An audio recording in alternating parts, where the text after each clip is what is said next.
यानी सारे मज़ाहिब को, सारे मसालिक को इनकार करने का नाम ला है। उसके बाद इलाह आता है, ला इलाह। क्या कहा? नहीं है कोई माबूद। क्या कहा? यानी इस अल्लाह के सिवा दुनिया में कोई है ही नहीं है जो इबादत के लायक हो, उसकी परस्तिश के लायक हो। ला इलाहा। उसके बाद कहा मोहम्मद रसूलुल्लाह। पता चला अल्लाह ने फरमाया महबूब तू चर्चा कर। क्या कहा? महबूब तू कह। क्या कहा? कुल। क्या कहा? कुल। अल्लाह ने खुद नहीं कहा ला इलाहा इल्लल्लाह, मैं कह रहा हूँ ना, कहता है कुल महबूब तुम कहो। यानी महबूब तुम कहो ला इलाहा इल्लल्लाह,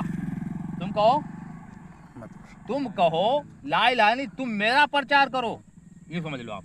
क्या कहा? अल्लाह फरमाता मेरे महबूब तुम प्रचार करो मेरा। खुद नहीं कह रहा हो कि मकालू मालूम मैं अल्लाह हूँ, फलाने मालूम मैं अल्लाह हूँ, ये दुनिया वाले मालूम मैं अल्लाह हूँ ना, वो अपने महबूब से कह रहा महबूब तू प्रचार कर। पढ़ा ना, कुल हुवल्लाहु अहद।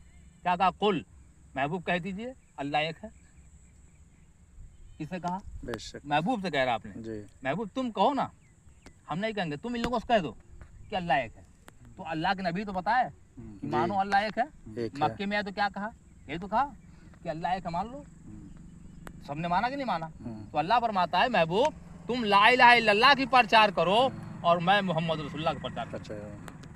तो इसीलिए मैं मोहम्मद रसूलुल्लाह का प्रचार करूंगा। तो पता चला कि अल्लाह के नबी ने जिसका प्रचार किया वो जात हक है, वो जात कदीम भी जात है। उसको कोई पैदा नहीं किया, किसी ने जाना नहीं, बात समझा, किसी ने पैदा नहीं किया, उसका कोई रिश्तेदार नहीं, उसका कोई खानदान नहीं, उसका कोई आबा नहीं, उसका कोई ऐज़ा नहीं, उसका कोई अकरबा नहीं, उसका कोई कुछ भी नहीं है। लेकिन महबूब तुम कहते जाओ, तुम कहते जाओ और मैं कहता जाऊंगा मोहम्मद रसूलुल्लाह। बेशक, तुम मेरे प्रचारक बनो, मैं तेरा प्रचारक बनूंगा। बेशक, सुभान अल्लाह। ने वो है ना कि जहाँ जहाँ खुदाई वहाँ मेरे सरकार की मुस्तफाई है। समझा? जहाँ अल्लाह वहाँ मेरे सरकार। इसलिए कहते हैं खुदा की रजा चाहते हैं दो आलम, खुदा चाहता है रज़ाए मोहम्मद। बगैर रसूल की मोहब्बत का कोई भी चीज़, कोई भी चीज़, यार कोई भी नेक काम करो आप, वो बेकार है। आप देखो मिलाद हम लोग करते हैं, उसमें अल्लाह के रसूल का जिक्र होता है। जी जी बेशक। अल्लाह का उसके रसूल का जिक्र होता है। किस लिए करते हैं?